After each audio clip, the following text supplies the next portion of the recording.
దేవుని పిల్లలారా, తిరిగి ఈ రాత్రి దయ్యమా దైవమా వీరిరువురి ప్రమేయము మానవ జీవితాలలో లేక మన బ్రతుకులలో ఎంతవరకు పని చేయగలుగుచున్నవి అనేది ఆలోచించాలి.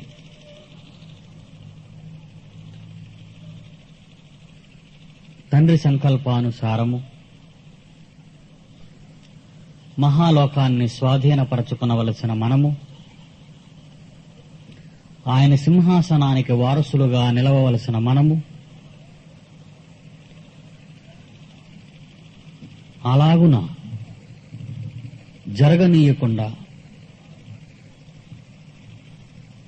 దేవునితో సవాలు చేసి తనకు దక్కని సింహాసనాన్ని గాని పరలోక స్వాస్థ్యాన్ని గాని మనకు కూడా దక్కకుండా తనతో తీసుకొని పోవాలని అపవాది చేస్తున్న భయంకర ప్రయత్నం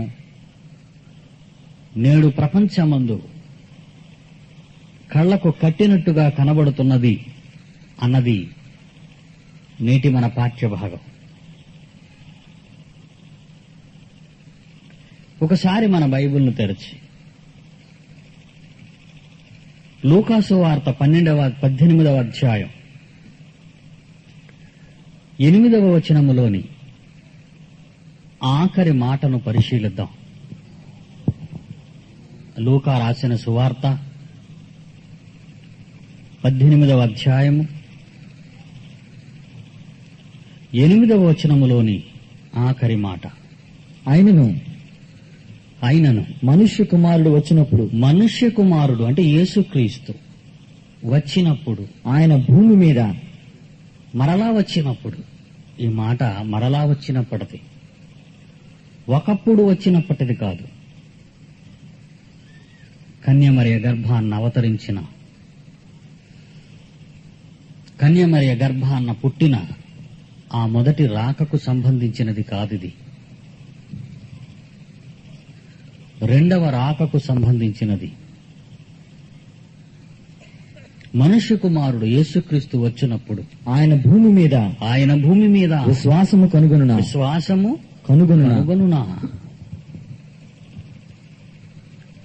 ఈ మాట అంటున్నది యేసుక్రీస్తు అండి.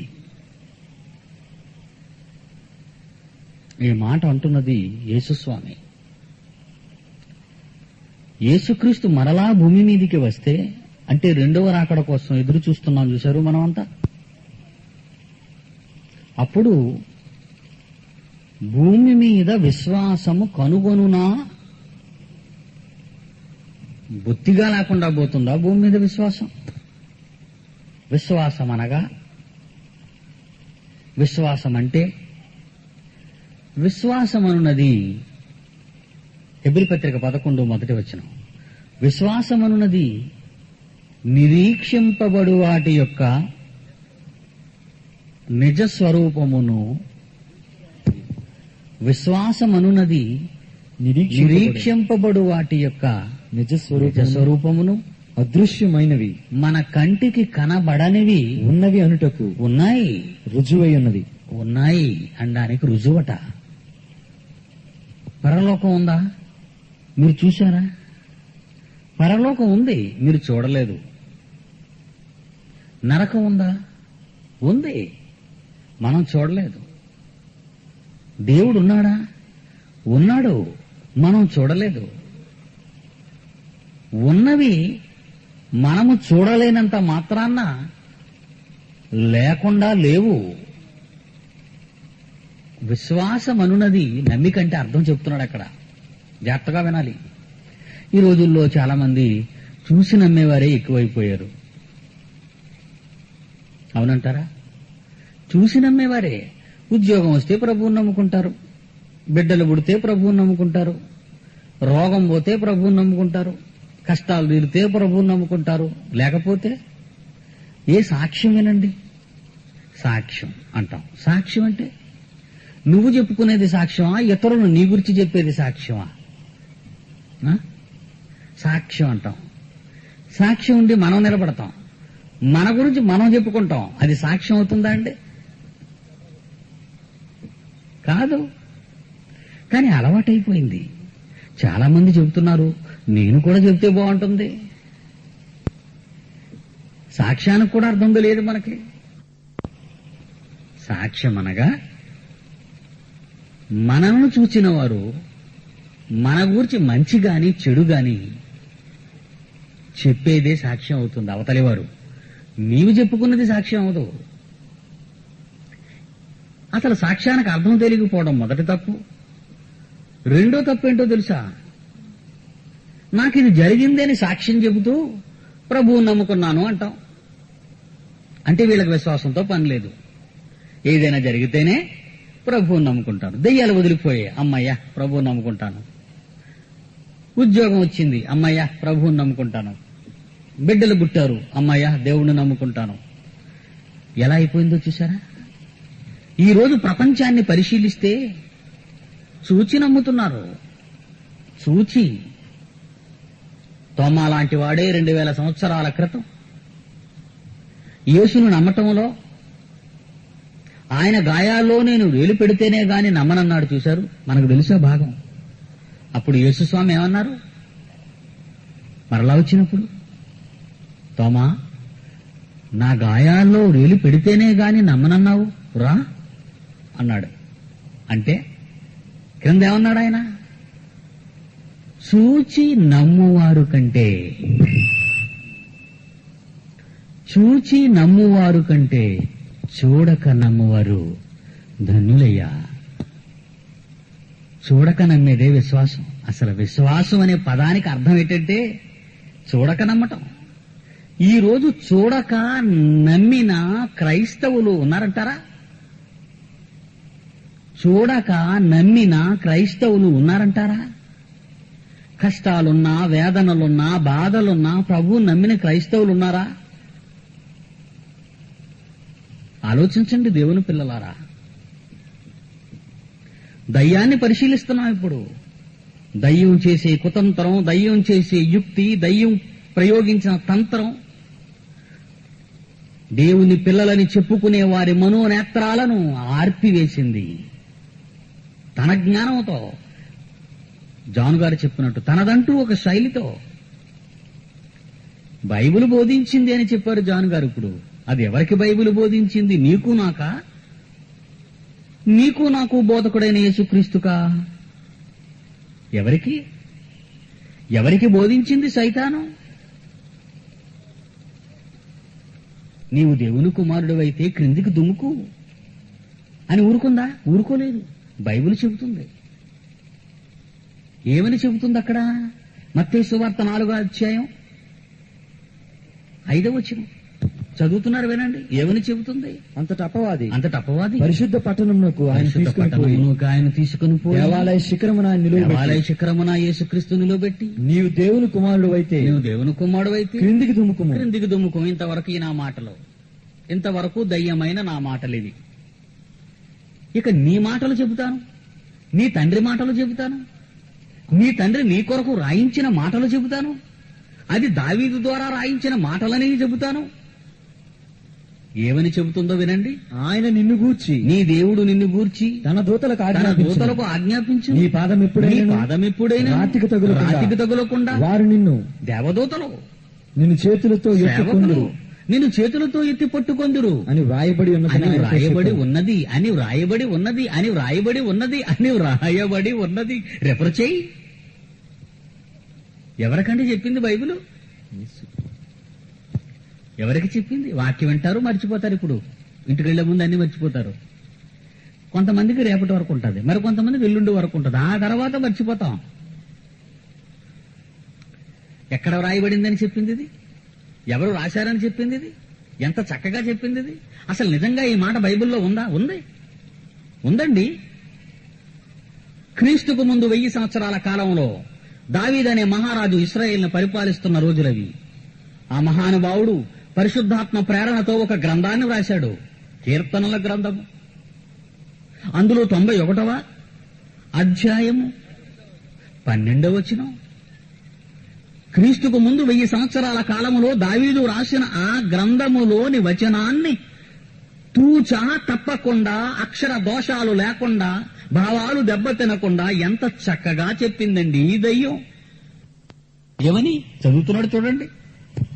నీ పాదములకు రాయి తగులకుండా వారు నిన్ను తమ చేతుల మీద ఎత్తి పట్టుకుందురన్న ప్రవచనము నీ కొరకే వ్రాయబడినదన్న సంగతి కూడా నాకు తెలిసి, ఒకవేళ నీవు మరిచిపోతావేమో అని నీకు గుర్తు చేసి, నీవు గెంతితే ఏమైనా ప్రమాదం సంభవిస్తాదేమో అని ఒకవేళ నువ్వు భయపడతావేమో అని నిన్ను ఆదరణ కలిగించటానికి ఆదరణ వాక్యాన్ని చెబుతున్నానయ్యా యేసు.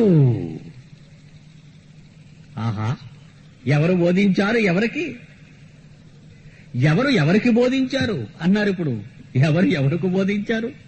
సాక్షాత్తు బోధకుడైన యేసుక్రీస్తుకి బోధ చేసింది దయ్యం అండి. బోధ చేసింది దయ్యం. ఇప్పుడు ఎవరు ముందుండాలి చెప్పండి బ్యానర్ మీద? దయ్యమా దైవమా? దైవానికి దయ్యం బోధిస్తుందండి బోధ. దైవానికి దయ్యమే బోధిస్తుంటే 2000 సంవత్సరాలైంది. దైవానికి దయ్యము బోధిస్తుంది బోధ 2000 సంవత్సరాలైనది. నీకు బోధ చెయ్యటం దానికి పెద్ద పనేమి కాదు. మీ జీవితం ఎంత? మీ ఆయుష్కాలం ఎంత? 60-70 ఏళ్ళు. ఇంకా వయసు పెరుగుతుంటే మరుపు ఎక్కువ అవుతుంది. మరుపు ఎక్కువ అవటం వలన అధ్యాయం ఎక్కడో మర్చిపోతాం, వచనం ఎక్కడో మర్చిపోతాం, ఆ మాట ఏ పుస్తకంలోనో మర్చిపోతాం. మనమైతే అవునా? నేనే మర్చిపోతున్నాను. 47 ఏళ్ళు వచ్చేసరికి అధ్యాయాలు మర్చిపోతున్నాను, వచనాలు మర్చిపోతున్నాను నేను. కానీ ఎన్ని వేల సంవత్సరాలైంది అది పుట్టి, ఎన్ని కోట్ల సంవత్సరాలైంది అది పుట్టి. దయ్యం యేసుక్రీస్తుకు బోధ చేస్తుందండి. ఏమని? నీ పాదం ఎప్పుడైనా నువ్వు రాతికి తగులకుండా వారు నన్ను చేతులతో ఎత్తి పట్టుకుందురని వ్రాయబడి ఉన్నదయ్యా. నేను చెబుతున్నది వ్రాయబడి ఉన్నదయ్యా. వ్రాయబడి ఉన్నదానిని దయ్యము బోధించి, వ్రాయబడి ఉన్నదాని నువ్వు బోధించి, ఇంతకు నీవు బోధించేదేది, అది బోధించేదేది, ఏది వ్రాయబడినది, ఎక్కడ వ్రాయబడినది, ఎందుకు వ్రాయబడినది? మొత్తం అంతా తారుమారు తక్కిడు మారైపోయిందంతా. అందరూ బోధకులే, ఎవరు చూసినా బోధకులే, ఎక్కడ చూసినా బోధకులే, ఎక్కడ చూసినా మహాసభలే, ఎక్కడ చూసినా అబ్బబ్బబ్బబ్బబ్బబ్బ విశ్రాంతి లేదు ఈ రాజమహేంద్రవరానికి. రోజు తప్పించి రోజు. ఆహా, మన పట్టణం ఎంతగా దీవించబడుచున్నది అనుకుంటున్నారు అమాయకులు మీరు. అలాగే అనుకుంటారు. ఓ, ఎంతమంది సేవకులు, ఎంతమంది భక్తులు మా నగరాన్ని దర్శించుచు ఎంత గంభీరమైన వాక్యములు చెప్పుచున్నారు అనుకొనుచున్నారు. ఏమి చెప్పారు భక్తులందరూ విచ్చేసి మీ అందరకు? ఏమి చెప్పారు అంటే బాగా చెప్పారు. ఏమి చెప్పారో తెలియదు మాకు. అదేనా మీరిచ్చే రిపోర్టు? విన్న దానిని మీకు నిష్ప్రయోజనంగా మార్చేసింది.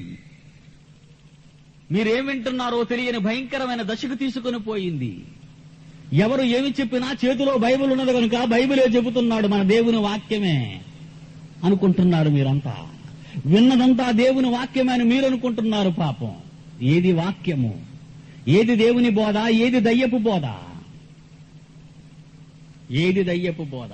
దయ్యము యేసుక్రీస్తుకే బోధ చేస్తుంటే 2000 సంవత్సరాలైంది. మీకు బోధ చేయటం దానికి వెన్నతో పెట్టిన విద్య.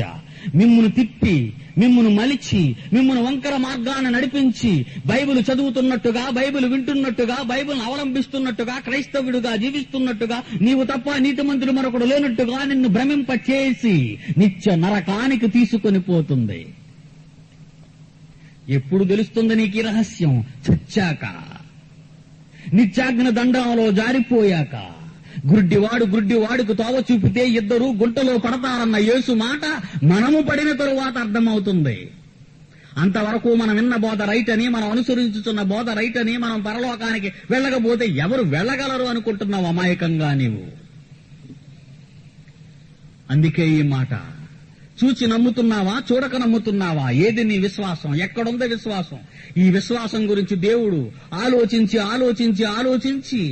ఎంత చక్కటి మాట చెప్పాడండి. ఏమని?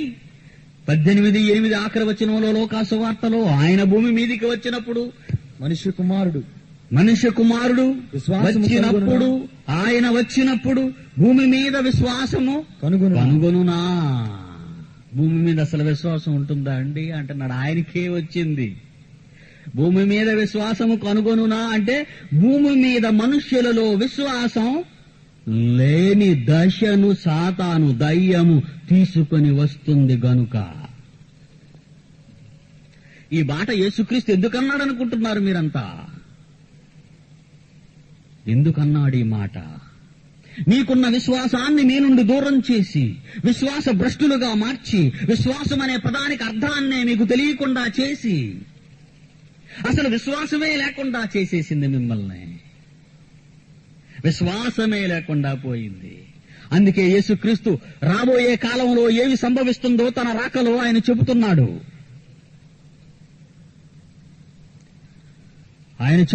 రాబోయే కాలంలో ఏవి జరగబోతుంది.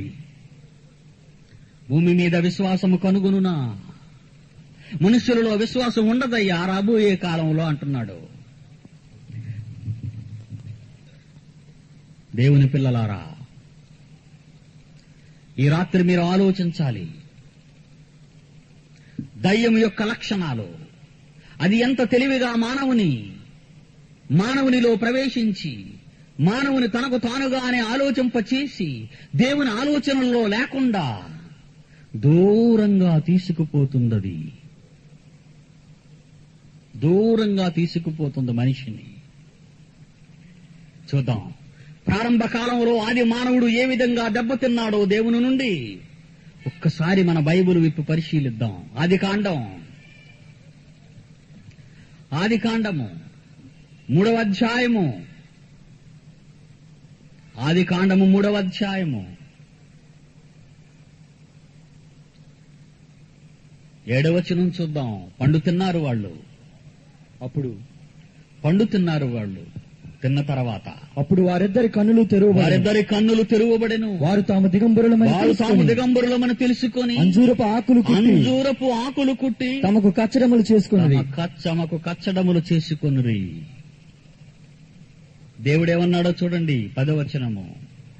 అందుకతడు నేను తోటలోని స్వరము విన్నప్పుడు తండ్రి దిగంబరినిగా ఉంటిని అంటున్నాడు ఆదాము. కనుక భయపడి దాగుకొంటిని. 11. అందుకాయన నీవు దిగంబరివని నీకు తెలిపిన వాడెవడు? అమాయకుడైన నా కుమారుడా, నీవు దిగంబరుడవని నీకు తెలిపిన వాడు ఎవడు? నీవు దిగంబరివని నీకు తెలిపిన వాడెవడయ్యా?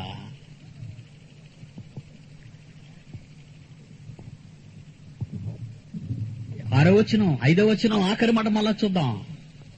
6వ వచనం, 7వ వచనం ఆఖరి మాట.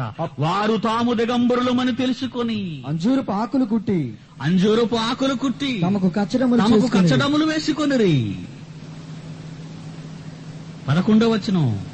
అందుకాయన నీవు దిగంబరువని నీకు తెలిపిన వాడెవడయ్యా? నాయనా, నా కుమారుడా, నీవు దిగంబరువని నీకు తెలిపిన వాడెవడయ్యా? ఏటి నీకు దిగంబరివని చెప్పిన వెంటనే నీవు దిగంబరివని తెలుసుకున్నావన్నమాట. అప్పుడే నీవు దిగంబరివని తెలుసుకున్నావన్నమాట. తెలుసుకోవటం, అంజూరపు ఆకులు తెంచుకోవటం, నీ శరీరాన్ని కప్పుకోవటానికి కచ్చడాలు కుట్టుకోవటం, ఎంత జ్ఞానానికి ఎదిగిపోయావయ్యా నీ వాదము. జాగ్రత్తగా వినాలి. పచ్చని ఈ సంసారంలో నా పిల్లలైన మీ ఇరువురు నా కళ్ళ ముందు చింత, చీకు, కష్టము, బాధ, వేదన, మరణము అనేది లేకుండా, కన్నీరేని తెలియకుండా, ఆకలనే దానికి అర్థం లేకుండా, కష్టము, శ్రమ అనే పదాలు మీరు ఎరిగని పరిస్థితిలో మిమ్మల్ని నేను కన్నాను. ఆదికాండము 3వ అధ్యాయం 7వ వచనము. తాము దిగంబరులమని తెలుసుకొని అంజూరపు ఆకులు కుట్టి తమకు కచ్చడములను చేసుకొనిరి. అందుకు దేవుడేమంటున్నాడు? 11వ వచనము. అందుకాయన నీవు దిగంబరివని నీవు దిగంబరివని నీకు తెలిపిన వాడెవడు? నాయనా, నీవు దిగంబరివని తెలుసుకున్నావా? నీకు బట్టలు లేవని ఎవడు చెప్పాడు? నీకు బట్టలు లేవయ్యా. నీకు బట్టల అవసరత ఉందని ఎవరు చెప్పారు? నీకు బట్టలు ఉండాలి, వాటిని కుట్టుకోవాలి, వాటిని ధరించుకోవాలి అని ఎవరు చెప్పారయ్యా నీకు? నీకు ఏ ఉండాలో, ఏది అవసరం లేదో, అసలు సమస్య అనేదే నీకు లేకుండా ఉంచాలి అని, నీకు ఏమీ తెలియకూడదని, నా కుమారునిగా నా మీద ఆధారపడి సర్వ సౌఖ్యాలు అనుభవించాలి అని నేను ఈ మహాసుందరవనాన్ని మీకోసం సృష్టించాను. ఆకలి లేదు, దప్పిక లేదు, కన్నీళ్లు లేవు, కష్టాలు రావు. ప్రశాంతమైన ఈ వాతావరణంలో నా కుమారులుగా మీరు ఆనందోత్సాహాలతో ప్రతి చల్లపూట మనమంతా ఆనందంగా గడపాలి అనుకున్నాను. నీకు బట్టలు లేవని గుర్తు చేసినవాడు నీకు బట్టలు కుట్టించాడా? లేదే. నీవు దిగంబరివని చెప్పాడు, బావుంది. కానీ నీకు బట్టల అవసరమున్నదని, ఆ బట్టలు నీకు సిద్ధం చెయ్యాలని అనుకున్నాడా? లేదు. నా మాటను ధిక్కరింప చేశాడు, నీ అవసరతను నీకు గుర్తింప చేశాడు, ఆ అవసరతలు తీర్చుకోవడానికి నిన్ను బలిపశువును చేశాడు. దయ్యము, దయ్యమండి, ఇది దయ్యము. నీవు దిగంబరివని చెప్పాడు, ఊరుకున్నాడు. నీ చేత బట్టలు కుట్టింప చేశాడు, వాటిని నీకు ధరించవలసిన అవసరత ఉన్నదని నీకు నీవుగానే ధరించుకునేటట్టు చేశాడు. ప్రక్కనున్నాడు, నవ్వుతున్నాడు హాస్యాస్పదంగా. కోతయ్యా, నా గుండె కోతిది. ఎవరు చెప్పారు నీకిది? నీవు దిగంబరివని నీకు తెలిపినవాడు ఎవడు? ఏ రోజైతే మానవుడు తండ్రి మాటను ధిక్కరించాడో, ఏ రోజు ఆ కాలంలో ఏదైనా వనంలో తండ్రి చిత్తానికి విరుద్ధంగా, తండ్రి మాటకు భిన్నంగా మానవుడు ప్రవర్తించాడో, ఆనాటి నుంచి మానవుడు తన్ను తానుగా ఆలోచించుకోవటం ప్రారంభించాడు. నీకు బట్టలు కావాలి అని నీకు తెలియజేశాడు. నీ బట్టలు నువ్వే సిద్ధం చేసుకోవాలనుకున్నాడు. నీ బట్టలు నువ్వే సిద్ధం చేసుకోవాలి, నీ బట్టలు నువ్వే తయారు చేసుకోవాలి, నీ బట్టలు నీవే కుట్టుకోవాలి, నీ బట్టలు నువ్వే వేసుకోవాలి. అందుకే పుట్టే యావత్ ప్రపంచంలో కాటన్ టెక్స్టైల్ మిల్స్. ఎందుకు పుట్టాయి ఈ మిల్లులన్నీ చెప్పండి?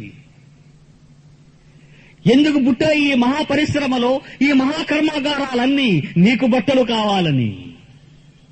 మానవుడు తనకు తానుగా ఆలోచించుకున్నాడు గనుక తనకు తానుగానే సంపాదించుకోవాలని లీనమై తండ్రిని మరచి తన అవసరాల కోసం భూమి మీద ప్రాకులాడే చచ్చినంత వరకు నిన్ను ముంచేశాడు. తినాలి, తిండి కావాలి, అగ్రికల్చరల్ డిప్లొమా కావాలి, భూమిని ఎలా పండించాలి, భూమి నుండి ఫలాన్ని ఎలా సాధించాలి, ఎలా సంపాదించాలి, ఎలా నేను సుఖపడాలి, నేను ఆకలి తీరాలి, నా ఆకలి తీరాలి అంటే విస్తారమైన నేల పండాలి, నేల పండాలంటే నేనేం చేయాలి? ఇవన్నీ నీకు తెలిపినవాడు ఎవడురా? ఇవన్నీ నీకు కావాలని చెప్పినవాడెవడు? జీవవృక్ష ఫలాలు తింటూ, మృత్యు అనేది తెలియక, ఆకలనే దానికి అర్థము లేక బ్రతకవలసిన ఏదైనా వనములో ఉన్న నా పిల్లలైన మీకు ఇవి కావాలని తెలిపినవాడు ఎవడు? మనుషుల మధ్య వివాదాలను రెచ్చగొట్టి మనుషులకు మనుషులు చంపుకునేటట్టు చేసి వీరి తగాదాలు తీర్చటానికి న్యాయశాస్త్రాన్ని వ్రాయించాడు మీ చేత,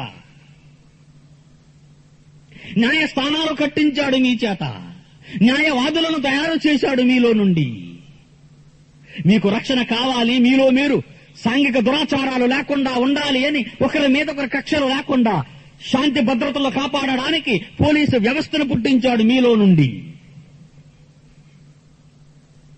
అందరూ ఏలికలైతే ఈ పరిస్థితి ఎలా ఉంటుందో అని నాయకులను పుట్టించాడు మీ నుండి. చట్టాలను తయారు చేశాడు, రాజ్యాంగాలను రాయించాడు, దేశాలకు పొలిమేరలు ఏర్పరిచాడు, ప్రజల మధ్య వివాదాలను సృష్టించాడు, మహావిద్యలన్నీ నీకు నేర్పించాడు. జీవశాస్త్రమట, రసాయన శాస్త్రమట, వృక్ష శాస్త్రమట, న్యాయ శాస్త్రమట, ఖగోళ శాస్త్రమట, ఎన్ని శాస్త్రాలను ఎందుకయ్యా వ్రాయించాడు వీటన్నింటినీ నీకు నీ చేత? నిన్ను బ్రతికించటానికి. ఒక్క దేవుని మాటను కాదన్న నీవు, ఒక్కసారి దేవుని మాటను నీ చేత కాదనిపించి ఎన్ని శాస్త్రాలను తయారు చేయించాడు నీ చేత. ఇక నీవు దేవుని ప్రక్క చూడడానికి గాని, దేవునితో మాట్లాడడానికి గాని, దేవుని గురించి ఆలోచించడానికి ఎక్కడుందో నీకు సమయం? నీ శాస్త్రాలు, నీ కష్టాలు, నీ బాధలు నిత్యము నువ్వు చదువుకోవాలి. గడ్డాలు మెరిసిపోయినా, మీసాలు మెరిసిపోయినా ఇంకా నువ్వు చదవాలి. ఎన్ని విద్యలట? కోటి విద్యలు. ఎందుకండి నీకు ఈ విద్యలన్నీ? ఎందుకు నీకు ఈ విద్యలన్నీ? జానడి పొట్ట కోసమే కదా. జానడి పొట్ట కోసము, జానడి పొట్ట కోసము కోటి విద్యలు. జానడి పొట్ట కోసము ఎన్ని బాధలు, ఎన్ని శ్రమలు, ఎన్ని శాస్త్రాలు, ఎంత వ్యవస్థ.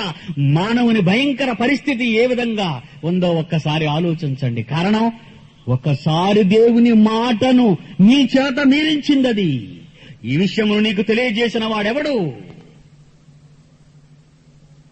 పాపాలు పుట్టాయి, పాపం పుట్టింది, మనుషుల మధ్య పాపం ఆవిర్భావం జరిగింది. ఈ పాపాలకు ఎన్ని ఎన్ని ఎన్ని ఎన్ని ఎన్ని కష్టాలు ఈ శరీరానికి. వారు చేస్తున్న పాపాలకు ఎన్ని భయంకరమైన రోగాలు ఈ ప్రపంచంలో ప్రవేశించాయి. ఒక్కసారి ఆలోచించండి. ఆ దేవుని మాట ఏదేని వనంలో కాదన్నందుకు, ఒకసారి ఆ దయ్యం మాటను విన్నందుకు ఎన్ని పాపాలు, ఎన్ని పాపాలు. దానిని తిరుదినమున నిశ్చయముగా నీవు చత్తువని ఏ దేవుడైతే చెప్పాడో ఆ మాటను ప్రక్కకు నెట్టి, సాతాను మాటను, దయ్యపు మాటలు నమ్మి దానిని తిని దేవుని కోపానికి లోనై పాపాన్ని ఆహ్వానించింది నరలోకం.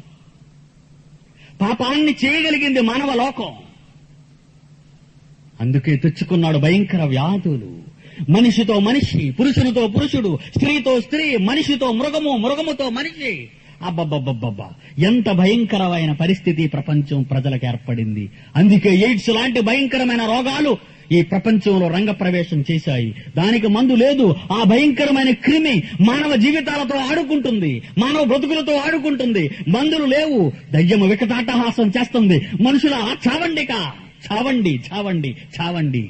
రెచ్చగొట్టింది, ఆలోచింప చేసింది, నీ మతిని భ్రమింప చేసింది, మోసంలో ముంచింది, నీ దేవుని నుంచి నిన్ను దూరం చేసింది. నీ దేవుని నుంచి నిన్ను దూరం చేసింది. మనుషుడు వీటిని తట్టుకోవాలిక.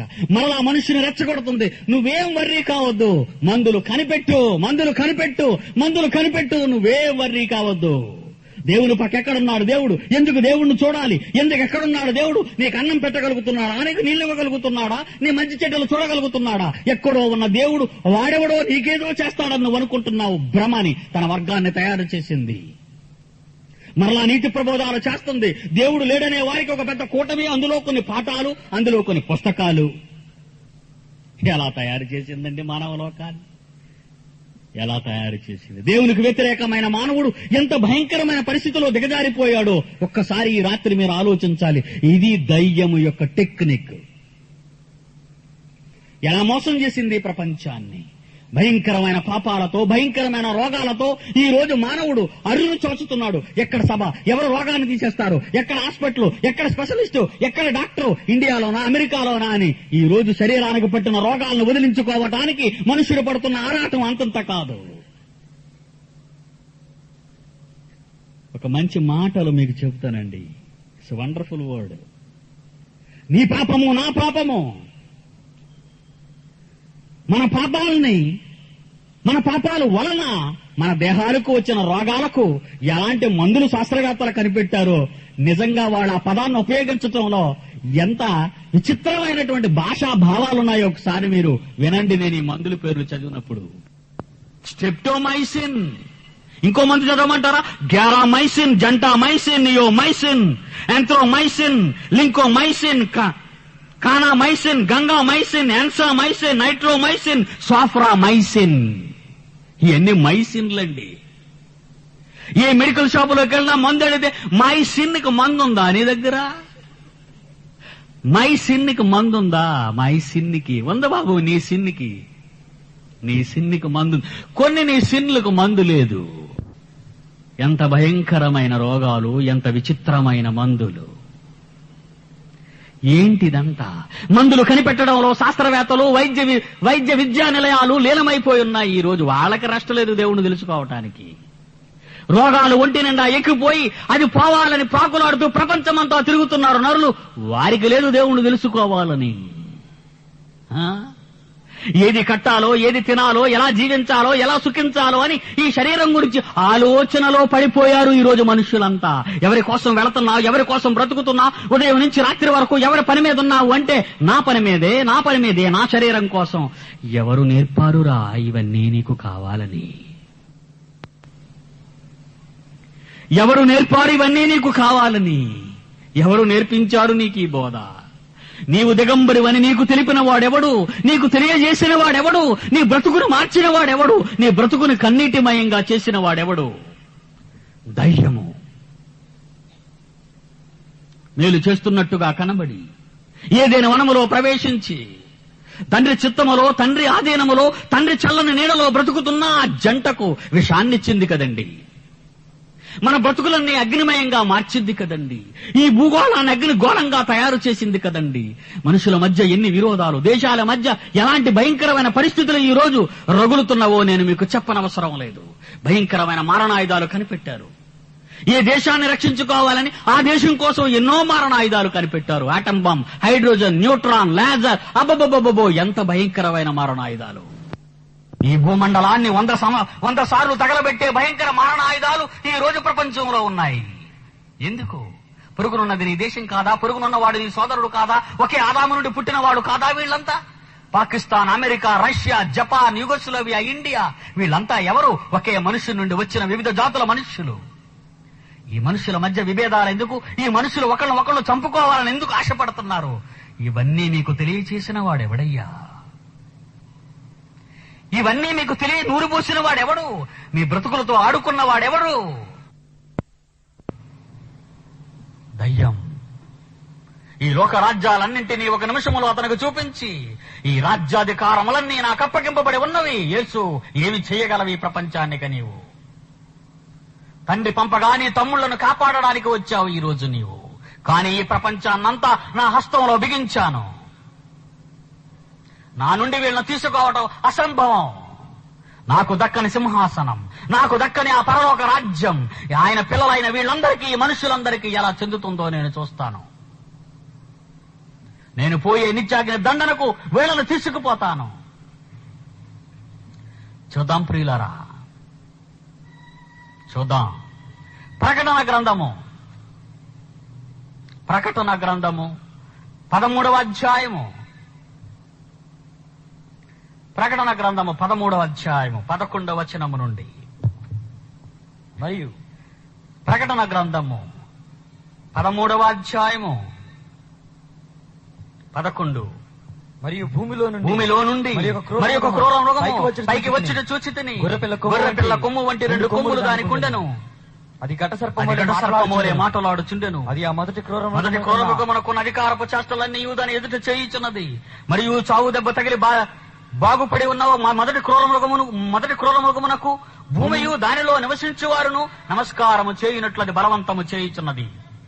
అది ఆకాశము నుండి భూమికి మనుషులు ఎదుట అగ్ని దిగి వచ్చినట్లుగా గొప్ప సూచనలు చేయుచున్నది. కత్తి దెబ్బ తిని బ్రతికిన ఈ క్రూర మృగము ప్రతిమను చేయవలెనని అది భూనివాసులతో చెప్పుచు ఆ మృగము ఎదుట చేయుటకు తనకియ్యబడిన సూచనల వలన భూనివాసులను మోసపుచ్చుచున్నది. మరియు 15వ వచనము. ఆ మృగము యొక్క ప్రతిమ మాటలాడునట్లు ఆ మృగము యొక్క ప్రతిమకు నమస్కారము చేయని వారిని హతము చేయునట్లు. మృగము యొక్క ప్రతిమ మాటలాడునట్లు, మృగము యొక్క ప్రతిమకు నమస్కారము చేయని వారిని హతము చేయునట్లు ఆ మృగము యొక్క ప్రతిమకు ప్రాణమిచ్చుటకై దానికి అధికారం ఇయ్యబడెను. కొద్దివారు గాని, గొప్పవారు గాని, ధనికులు గాని, దరిద్రులు గాని, స్వతంత్రులు గాని, దాసులు గాని అందరూను తమ కుడి చేతి మీదనైనను తమ నొసటి యందైనను ముద్ర వేయించుకొనున్నట్లును, ఆ ముద్ర అనగా ఆ మృగము పేరైనను దాని పేరిట సంఖ్య అయినను గలవాడు తప్ప క్రయ విక్రయములు చేయుటకు మరి ఎవనికి అధికారము లేకుండునట్లు అది వారిని బలవంతము చేయుచున్నది. మహానుభావుడు మహాజ్ఞానాన్ని వ్రాయించాడు ప్రకటన గ్రంథంలో.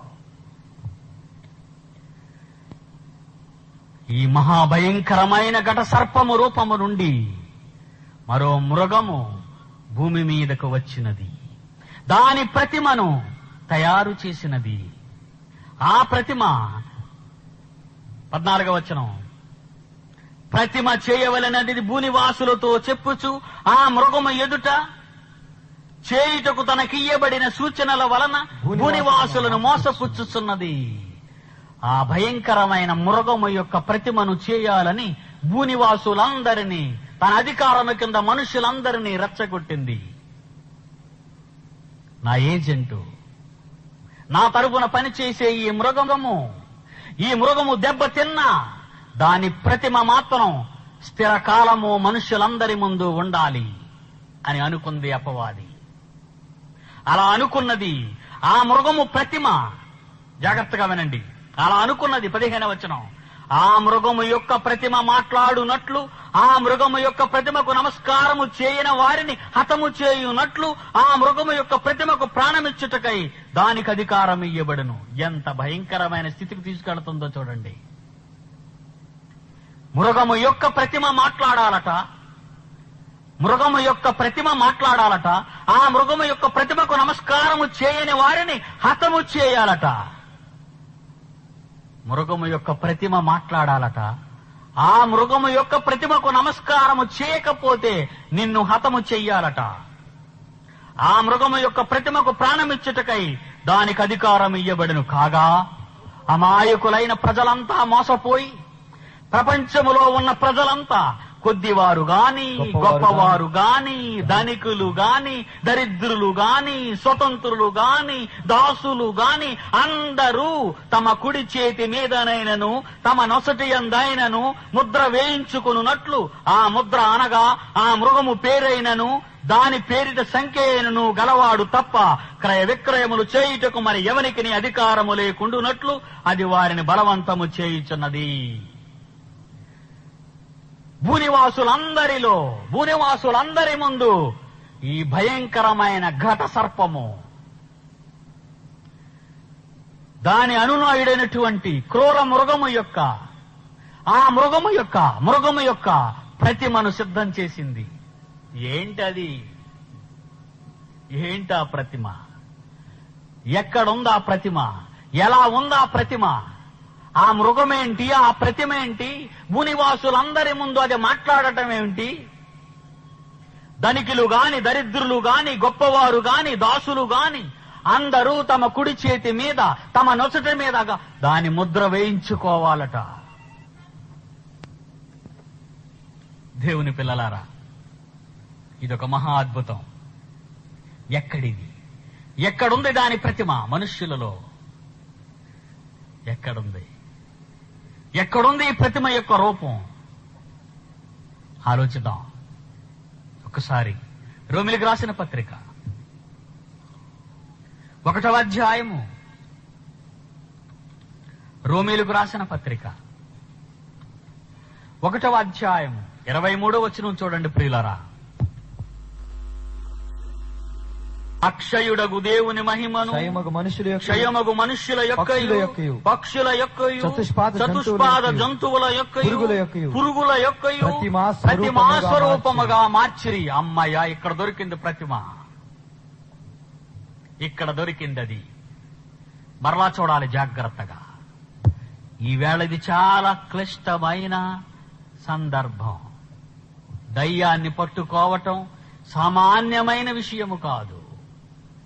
చూడండి, ఇక్కడ చెప్తున్నాడు, వారు అక్షయుడగు దేవుని మహిమను క్షయమగు మనుషుల యొక్కయు పక్షుల యొక్కయు అక్షయుడగు దేవుని మహిమను, మహాదేవుని మహిమను మరిపింపచేసి, దేవుడనే జ్ఞానము మనుష్యులలో లేకుండా చేసి, మనుష్యుల యొక్కయు క్షయమైపోయే మనుష్యుల యొక్కయు పక్షుల యొక్కయు చతుష్పాద జంతువుల యొక్కయు పురుగుల యొక్కయు ప్రతిమా స్వరూపముగా మార్చిరి.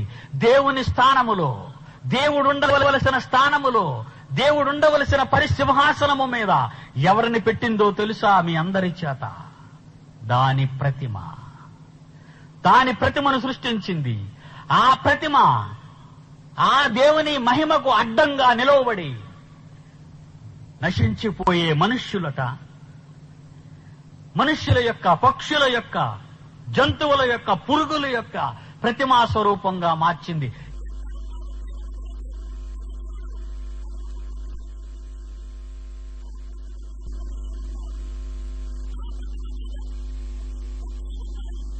ఆ ప్రతిమ మీద జంతువులున్నాయి. ఆ ప్రతిమ మీద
ఇప్పుడే మీరు విన్నారు. I promise. ఈ నోటును పట్టుకొచ్చిన మీరంతా ఈ నోటు మీద ఉన్న అంకె ప్రకారం మీకు ధనాన్ని ఇస్తాం మేము. దానికి తగిన వస్తువులు మీకు ఇవ్వగలం. ఆ ప్రతిమ మాటలాడునట్లు, ఆ మృగము యొక్క ప్రతిమకు నమస్కారము చేయని వారిని హతము చేయునట్లు, ఆ మృగము యొక్క ప్రతిమకు ప్రాణమిచ్చుటకై దానికి అధికారం ఇవ్వబడెను. ఆ ధనానికి నమస్కరించకపోతే నీ జీవితమే అంతమైపోతుంది. ఆ ధనం కోసమే ఎంతో మంది కుత్తుకులు తెగిపోతున్నాయి. ఈ మనిషిని చంపడానికి నీకెంత కావాలి? 1,00,000. అయితే నీకు ఇస్తాను, ఇదిగో 50,000 తీసుకో. చచ్చిపోతున్నారు. అదే ధనము, అదే తయారు చేసుకున్న ఈ ప్రతిమ. ఈ ప్రతిమకు ఎంత శక్తి ఉందో చెప్తున్నాడు ఇక్కడ 15వ వచనంలో. ఆ మృగము యొక్క ప్రతిమ మాటలాడునట్లు, ఆ మృగము యొక్క ప్రతిమకు నమస్కారము చేయని వారిని హతము చేయునట్లు, ఆ మృగము యొక్క ప్రతిమకు ప్రాణమిచ్చుటకై దానికి అధికారం ఇవ్వబడెను. కాగా, ఈ నోటికి ఎలా అయిపోయారు చూడండి ప్రజలంతా. కాగా కాగా కొద్దివారు కాని, గొప్పవారు కాని, ధనికులు కాని, దరిద్రులు కాని, స్వతంత్రులు కాని, దాసులు కాని, అందరూ అందరూ అందరూ అందరూ అందరూ అందరూ తమ కుడి చేతి మీద తమ నొసట యందు ముద్ర వేయించుకోవాలి. వేయించుకోమంటుంది. నా ముద్ర వేయించుకో, నా ముద్ర వేయించుకో, మీ చేతుల మీద, మీ నొసటి మీద నా ముద్ర వేయించుకో అంటుంది. ఏంటా ముద్ర? ఏంటా ముద్ర తెలుసా? ఈ చేతులతో ఇంకా ఎంత సంపాదించాలి, ఈ చేతులతో నేను ఇంకా ఎంత సంపాదించాలి. మీరెవరైనా డబ్బుని ఎడం చేత్తో ఇవ్వండి, ఏమంటారు వాళ్ళు? అమ్మమ్మమ్మ కుడి చేత్తో ఇవ్వాలట. కుడి చేత్తో. ఎడం చేత్తో తీసుకోమండి. అమ్మమ్మ నువ్వు కుడి చేత్తో అందుకో. నీ కుడి చేతి మీదకి వెళ్ళాలి ధరము అంటే చేతులు. దాని ముద్ర ఎక్కడ వేసింది? కుడి చేతి మీద. ఇంకెక్కడ వేసింది? నొసటి మీద. నొసటి మీద ముద్ర పడితే అలా ఎలా ఉంటుందో తెలుసండి? 24 గంటలు డబ్బు గురించి ఆలోచనే. పడింది ముద్ర. ఆలోచన అంతా దానికోసమే. ఎలా సంపాదించాలి, ఎలా తెచ్చుకోవాలి, ఎలా సాధించాలి, ఎక్కడ దాచేయాలి. ఇండియా దేశంలో దాచేత అందరికీ తెలిసిపోయి కమిషన్ వేసి లేని క్రయ విక్రయాలు చేయాలంటే నేను నీకుండాలి అందంతే. ప్రతివాడు డబ్బు పిచ్చి పట్టింది ఈరోజు. ప్రతివాడు ఈ ప్రతిమ లేకపోతే బ్రతకలేని పరిస్థితిలోకి వచ్చాడు ఈనాడు. కడకు తమ ప్రాణాలనే కడదేర్చుకుంటున్నాడు. ముగించే ముందు కొన్ని వచనాలు మీకు జ్ఞాపకం చేస్తాను, వెళ్ళిపోదురుగానే. 1 తిమోతి 6వ అధ్యాయము. 1 తిమోతి 6వ అధ్యాయము 9-10 వచనాలు చూడండి ప్రియులారా.